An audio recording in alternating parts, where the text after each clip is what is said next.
The desert was silent. Not a silence of peace, but of anticipation, like a world holding its breath. In the valleys of Mecca, beneath a vast and unfamiliar sky, humanity stood at a crossroads it did not yet recognize. Great empires ruled across continents. Power often outweighed compassion. Ancient traditions had drifted far from their spiritual origins. And within the sacred sanctuary built for the worship of one God, idols now stood in rows of carved stone. In that age of uncertainty, a child was born. Could one life redirect the course of history? Could mercy emerge from a society shaped by rivalry and honor-bound conflict? On that night, something began that would not be reversed. Before his birth, the Arabian Peninsula was a mosaic of tribes. Identity was inherited.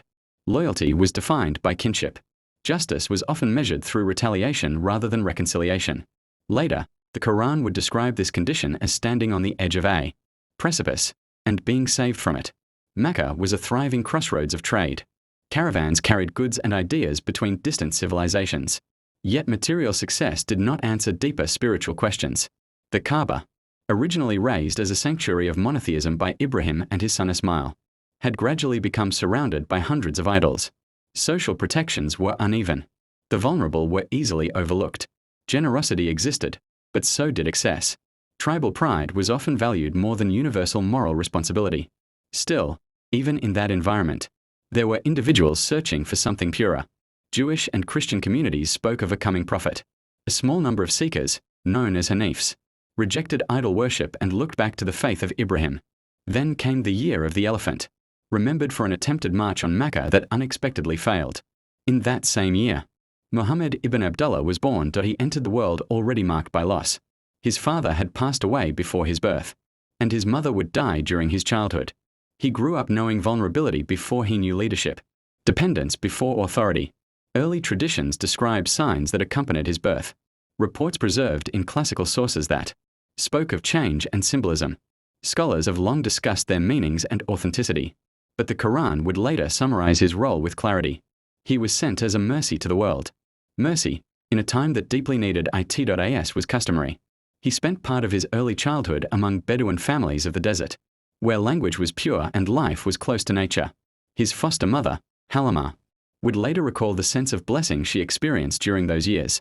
As he grew, those around him recognized an unusual integrity. He became known simply as Al-Amin, the Trustworthy.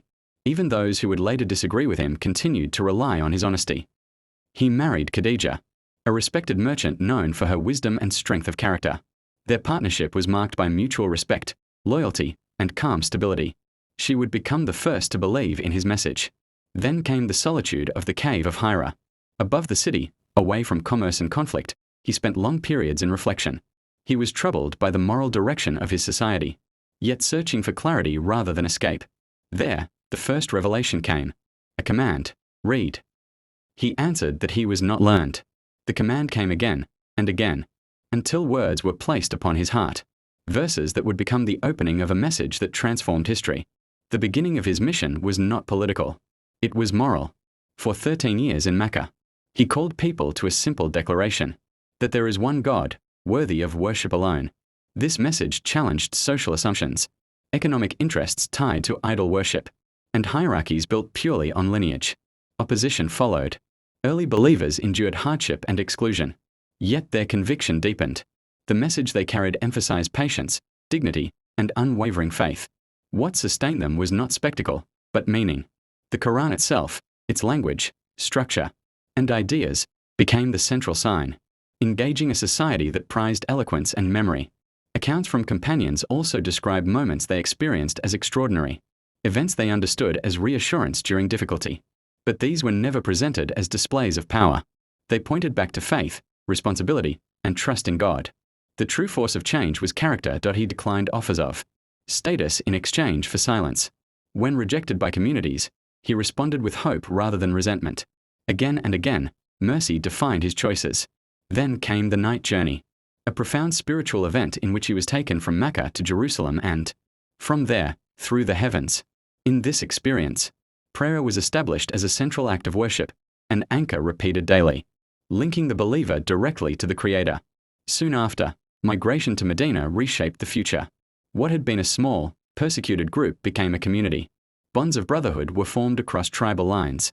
Agreements were established among diverse religious groups, setting principles for coexistence and shared responsibility. Social distinctions began to soften. Former divisions of race, status, and wealth gave way to a new measure of worth, piety, and character. There were conflicts, as there are in all periods of transition, but they were tied to survival and stability rather than expansion for its own sake. Lessons were learned through both success and setback, and revelation addressed the community in moments of confidence and in moments of reflection. Years later, he returned to Mecca, not as an exile, but as a leader. The city that had once driven him away now stood open before him.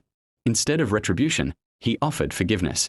The Kaaba was cleared of idols and restored to its original purpose, the worship of one God. The transformation that followed was social as much as spiritual. Rights and responsibilities were re-articulated. Care for the poor became a structured obligation. Practices harmful to families and communities were prohibited. Ethical conduct was elevated above ancestry or privilege. Within decades of his passing, the influence of Islam extended far beyond Arabia. Yet its foundation remained rooted in spiritual discipline, justice, and compassion. In his farewell sermon, delivered near the end of his life, he summarized the change he had worked to cultivate. No people are superior to another except through mindfulness of God. Human dignity, he taught, is universal. At the age of 63, after completing his mission, he fell ill. In his final days, he reminded his followers to remain devoted to prayer and to treat one another with kindness. When he passed away, the community was shaken. One of his closest companions stood and reminded them that while Muhammad had died, God is ever living. The message continued beyond the life of the messenger. Today, across continents and cultures, millions continue to draw guidance from his teachings. Mosques call communities to prayer in cities large and small. His example influences law, ethics, art, and personal devotion. Yet his legacy is not only visible in institutions. It is found in quieter transformations, the emphasis on intention, restraint in anger, generosity to strangers, and the belief that even the smallest act of kindness carries spiritual weight. History often measures change through monuments and conquests, but some of the most enduring revolutions begin unseen, in reflection, in conscience, in a single voice calling humanity back to mercy. On that silent night in the desert, few could have imagined that the birth of an orphan child would help shape a global civilization. He came without a crown, without wealth, without force, but with a message. And that message continues to ask a simple question: will we answer the call to compassion?